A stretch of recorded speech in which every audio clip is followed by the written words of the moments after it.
안녕하세요. 맛있는 성경입니다. 오늘은 속죄제 두 번째 시간으로 죄를 깨우치라 라는 제목으로 함께 은혜를 나누겠습니다.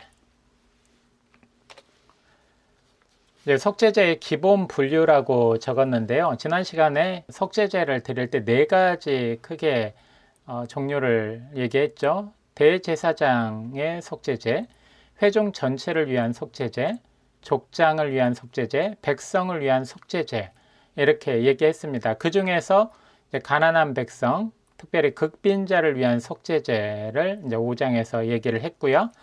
이 속죄제의 분류를 이렇게 적어 놓은 이유는 이 속죄제가 죄사함의 근원은 결코 피에 국한된 것이 아니라 하나님의 은혜다라고 말씀을 드렸고, 또한 이를 단적으로 보여주는 것이 고운가루 속죄 제물이다라고 지난 시간에 마지막으로 언급을 해드렸습니다. 거기에 근거되는 말씀이 5장 11절인데요. 만일 그의 손이 산비둘기 2마리나 집비둘기 2마리에도 미치지 못하면 그의 범죄로 말미암아 고운가루 10분의 1 에바를 예물로 가져다가 속죄 제물로 드리되 이는 속죄제인즉, 이렇게 말씀하고 있습니다. 죄사함을 위해서는 반드시 피가 필요하고 속죄 제물을 드릴 때도 동물 제사를 드리는데, 이제 히브리서에서도 피 흘림이 없으면 사함이 없다라는 말씀도 언급해 드렸고, 하지만 그 말씀 중에 거의라는 단어를 주의 깊게 봤죠. 그래서 거의라는 말은 모든 게 피 흘림을 통해서 죄사함을 받는 것이 아니라 극빈자의 경우에는 곡물을 드리는 제사를 통해서라도 죄를 용서할 수 있는, 죄 용서 받을 수 있는 기회를 주셨기 때문에 피 흘림이라는 그 자체, 피 자체에다만 의미를 둘 게 아니라 하나님께서 용서하시는 그 하나님의 은혜에 초점을 두고 우리는 이 속죄제물을 묵상해 봐야 된다. 그리고 이 속죄제물은 피든 아니면 곡물이든 이거 드리는 형식적인 어떤 제사의 절차보다는 먼저 하나님 앞에 자복하여서 우리의 죄를 뉘우치고 우리가 하나님 앞에 바로 돌아서는 것을 원하시기 때문에 하나님을 향한 이 속죄 제사는 굳이 속죄제의 종류나 절차보다는 우리의 마음으로 드리는 속죄가 중요한 부분이라는 것을 함께 나누어 봤습니다. 오늘 말씀이 바로 그것을 증명을 해주는 것이죠. 말씀을 가르쳐야 하는 이유라고 적었죠. 이 속죄 제물을 드리고 자복하고 회개할 때는 뉘우침이 있어야 되겠죠. 그래서 4장 22절 23절에는 이 말씀이 있습니다. 만일 족장이 그의 하나님 여호와의 계명 중 하나라도 부지 중에 범하여 허물이 있었는데 그가 범한 죄를 누가 그에게 깨우쳐 주면, 내가 무엇을 잘못했는지 그 무엇을 알아야 되겠죠. 내가 알고 내가 대비할 수 있고, 내가 알고 있으면 내가 잘못을 했을지라도 깨우칠 수가 있고 뉘우칠 수가 있는 것이죠.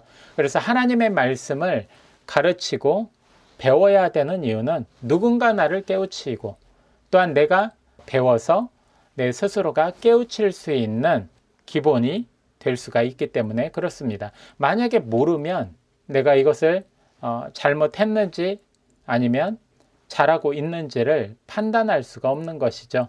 한마디로 무법천지가 될 수가 있고 아나무인이 될 수가 있는 것입니다. 하나님의 말씀을 알아야지 하나님의 뜻을 따를 수가 있고, 하나님의 말씀을 알아야지 이게 하나님의 뜻인지 아닌지를 분별할 수가 있는 것입니다.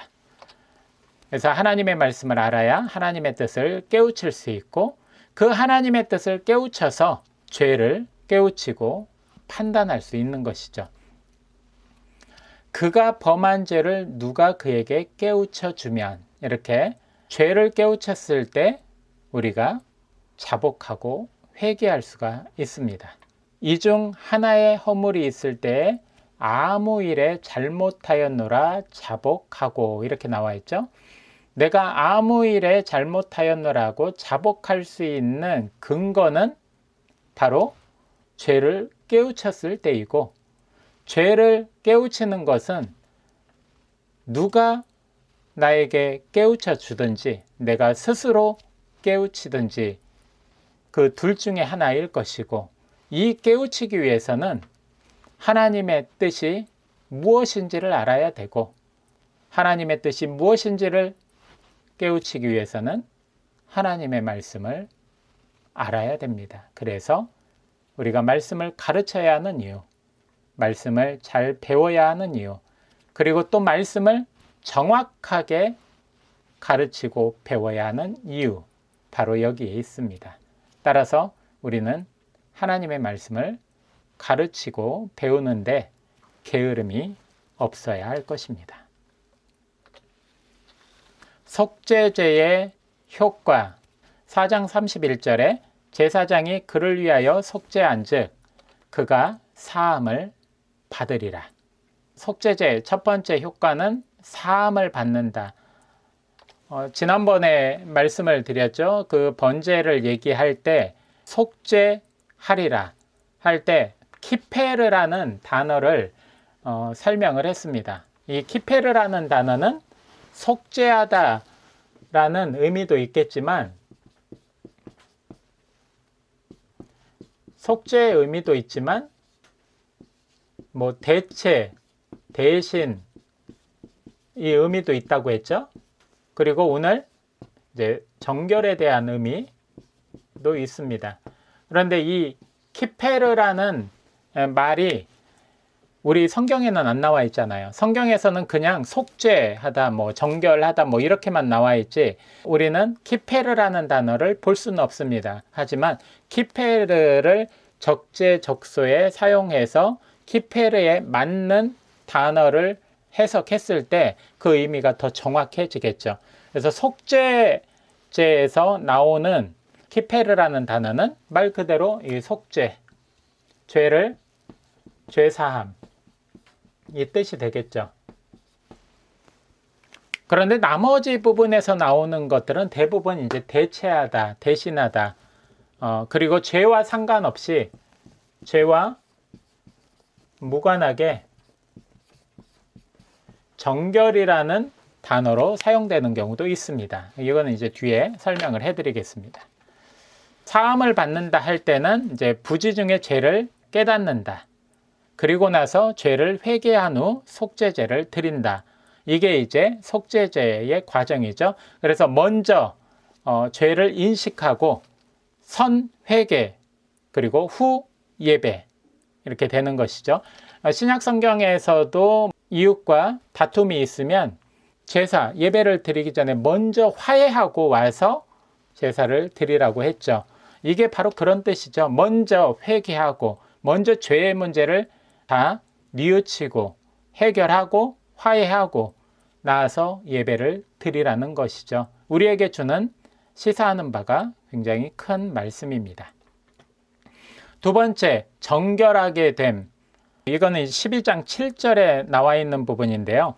속죄의 두 번째 의미로 정결이라는 것을 얘기하는데, 여기서는 죄와는 무관한 질병, 출산, 나실인의 서약 등 정결 예식에서 사용하는 키페르가 바로 정결이라는 뜻으로 이렇게 해석이 됩니다.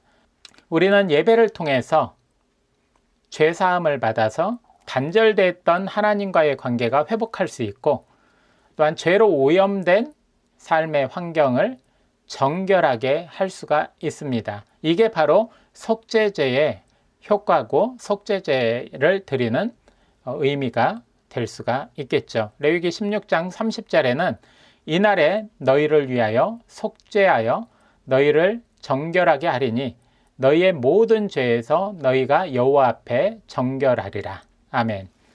이 속죄제는 죄사함, 그리고 정결이라는 그런 부분을 이야기하는데요. 그런데 여기 두 번째 정결이라는 얘기를 할 때는 죄를 속한다기보다는 말 그대로 깨끗하게 정결하게 한다라는 의미를 가지고 있죠. 죄와 무관하게. 그래서 어떤 이제 출산한 여인은 뭐 두 일해 동안 정결의 기간을 갖게 되고, 그 기간이 끝나면 하나님 앞에 속죄제를 드려라, 이렇게 나와 있어요. 그런데 그게 죄를 지은 건 아니잖아요. 출산이 죄가 아니잖아요. 그런데 여기서는 키페르, 정결로서 해석돼야 되는 그런 부분이 있기 때문에 이 속죄제에서 죄사함과 더불어 정결이라는 것이 포함되어서 두 가지로 효용이 되고 있는 것이죠. 오늘 속죄제 두 번째 시간 묵상하도록 하겠습니다. 하나님은 우리가 지금 당장 회개하고 돌아서기를 원하십니다. 사도행전 2장 38절 너희가 회개하여 각각 예수 그리스도의 이름으로 세례를 받고 죄사함을 받으라. 그리하면 성령의 선물을 받으리라. 아멘. 하나님은 우리가 형식적인 예배와 제사를 드리기 전에 진실로 회개하고 뉘우치고 돌아서기를 원하십니다. 오늘 속죄제 이것으로 마치고 다음 시간 속건제, 회복을 이루는 예배라는 제목으로 함께 은혜를 나누겠습니다.